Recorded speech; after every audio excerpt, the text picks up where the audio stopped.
welcome back to this episode of Veterans Onward to Prosperity.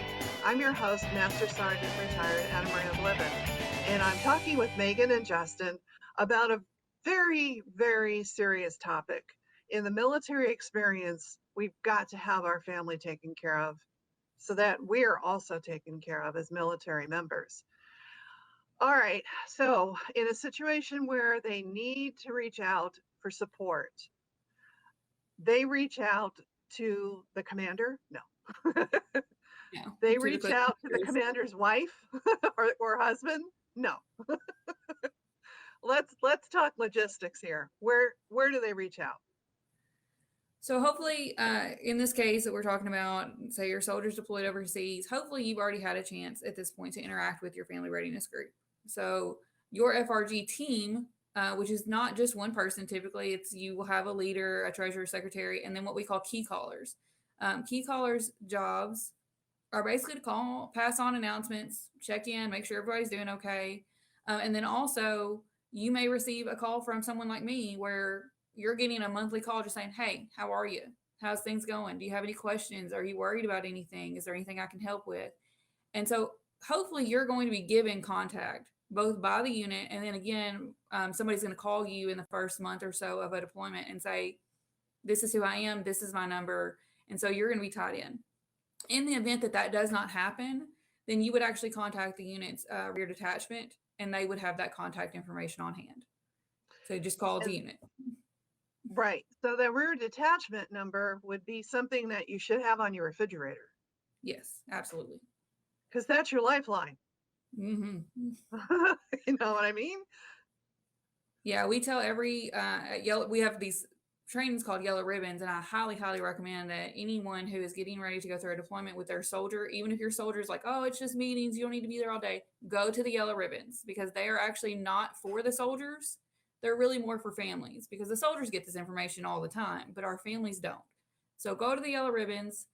At Yellow Ribbons, we always give out magnets that have, Red Cross's number, your soldier family readiness, your FRG leader, the rear detachment commander. And yes, you want those numbers in your phone. You want those numbers on the fridge because those are the people that are going to talk to you. Those are the people that are going to handle your business.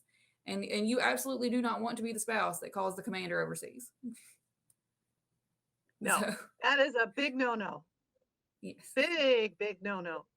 And I just want to encourage my audience in your presence, Megan and Justin, to reach out. Holy cow. Absolutely. I know that there's a lot of situations where people just feel as though for some reason they don't reach out. Please don't be one of those.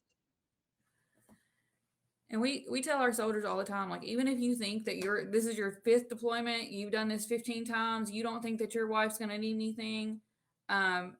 Every deployment is different. Every family, every time you leave, you're different because, you're not the same person you were 3 or 4 years ago when you went on this deployment. Your family's not in the same place. Maybe you've added kids to the situation. Maybe this is your first home with a spouse. Make sure your family has this information and make sure they understand that it's there for them to help them. And just like you say, it's to keep our soldiers, and I tell my soldiers all the time, my whole job is to keep you guys on the line. So making sure that you're taken care of, your family is taken care of so that you can focus on the mission. And this is why Army and DOD has invested so much in these programs because statistically, we see higher unit mission success rates. We see soldiers coming home in larger numbers when there are strong FRGs at home because they are not worried about what's going on at home. And then just on a personal note for me, FRG, the girls and guys that I did FRG with in 2007 and 8 are people that I can call today. And a lot of us, we're not still married to our soldier or, they've been out of the guard for 15 years or whatever. But those are people I see still regularly today that I could call today if my car broke down and they're going to come pick me up off the side of the road. These connections that you make with people, just like the connections our soldiers make with their battle buddies when they're deployed overseas, these are your battle buddies. These are your people to go through military life with, and not just when they're deployed, but when they're home too, because we all know if something's going to break, it's going to break on drill weekend. It's going to break when they're in the field. And these are still your people that you can call and go through that with. I'm so glad you said that because the connection brings about the support. So you've Absolutely. got to be in connection. Got to. Well, thank you so much, Megan, for taking your time to be with us and giving us all this great information, resources, and sources. Justin, thank you for your input as a military member. And No problem. we are going to wrap up this episode in just right after these messages.